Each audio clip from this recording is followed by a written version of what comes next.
استاذ احمد، مبسوطه جدا ان انا قابلت حضرتك النهارده.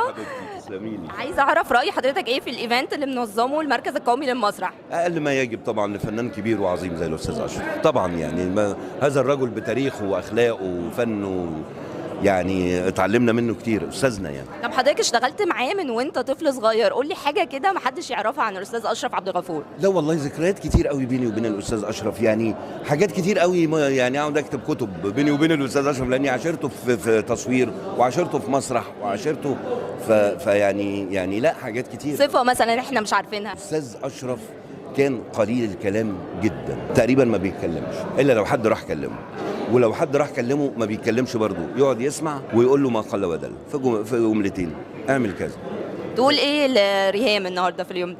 أو لا يا حبيبتي، بابا لم يرحل، بابا موجود وسيظل موجود، مش بس بفنه وتاريخه، بأخلاقه، بحضوره، باللي اتعلمه.